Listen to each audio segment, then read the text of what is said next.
अलिबागची प्रसिद्ध वाल आणि त्या वालाची आमटी तयार करणार आहे। ही आमटी आहे ती खूप चविष्ट होते। चला तर मग आता रेसिपीला सुरुवात करूया। पण रेसिपी आवडली तर लाईक कमेंट करायला विसरू नका। नमस्कार, मी पद्मजा, अलिबागची चवमध्ये तुमचं खूप खूप स्वागत। आज मी अलिबागची प्रसिद्ध वालाची भाजी जी आमटी तयार करणार आहे। अगदी साध्या पद्धतीने पण खूप छान चवीला लागते। चला तर आता रेसिपीला सुरुवात करूया।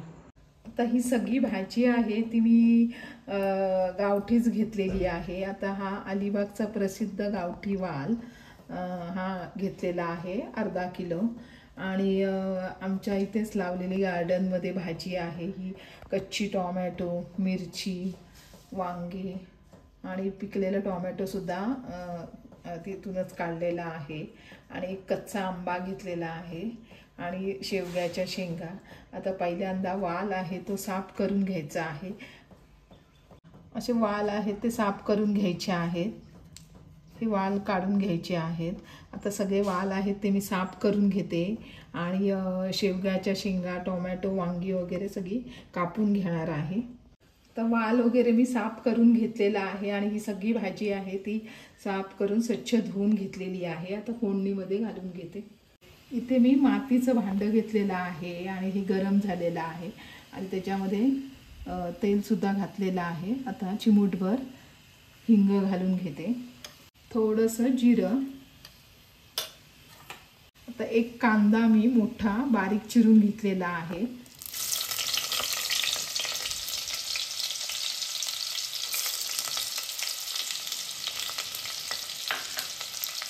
आणि कांदा आहे तो जरा कुरकुरीत करून घ्यायचा आहे।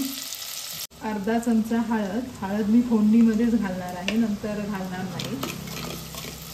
तर कांदा कुरकुरीत होईपर्यंत जरा परतून घेणार आहे। आता कांदा आहे तो छान असा हलकासा आणि कुरकुरीत झालेला आहे। तर त्याच्यामध्ये आता सगळी भाजी आहे ती घालून घेते मी। हे वालचे दाणे एकदम दाणे फ्रेश होते।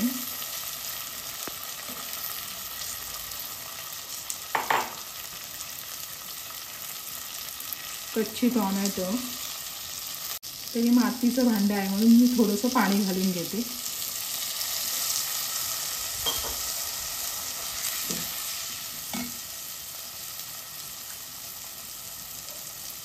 शेवग्याच्या शेंगा, वांगी, एक बटाटा घेतलेला आणि इथे मी हिरवी मिरची घालणार आहे। हिरव्या मिरचीनी चव जरा छान लागते आमटीला म्हणून। तर सगळी भाजी आहे ती टाकून झालेली आहे। तर घरगुती मसाला 1 चमच घालणार आहे आणि जास्त काय मसाल्याचा वगैरे वापर करणार नाही मी। तर ही आमटी आहे तरी चवीला खूप छान लागते। आता चवीनुसार मीठ घालून घेते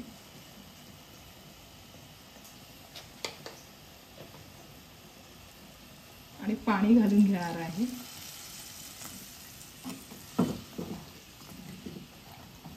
तर झाकण ठेवून देणार आहे आणि गॅसचा फ्लेम फास्ट करणार आहे आणि पाणी वगैरे घातलेलं आहे। आता पाणी वगैरे घालायची गरज नाही। तर आमटी आहे ती जरा ढवळून घ्यायची आहे। पाणी वगैरे थोडं कमी झालेलं आहे आणि शेंगा वगैरे शिजल्या की चेक करून बघायचं आहे। शेवग्याच्या शेंगा तर तयार झालेल्याच आहेत। वालाचे दाणे सुद्धा तयार झालेले आहेत, मऊसर झालेले आहेत। आता त्याच्यामध्ये मी पिकलेला टोमॅटो घालून घेणार आहे। आता इथे मी एक छोटा टोमॅटो घेतलेला आहे पिकलेला, कारण का कच्ची टोमॅटो घातलेलीच आहेत अगोदरच। आणि थोडीशी कैरी घेतलेली आहे, छान लागते जरा आंबट आमटी म्हणून। आणि कोथिंबीर जरा भरपूर घ्यायची आहे, त्याच्यामुळे आमटीला चव छान लागते। मी ते ओलं खोबरं वगैरे घालणार नाही तरी सुद्धा आमटीला ह्या चव अगदी अप्रतिम लागते।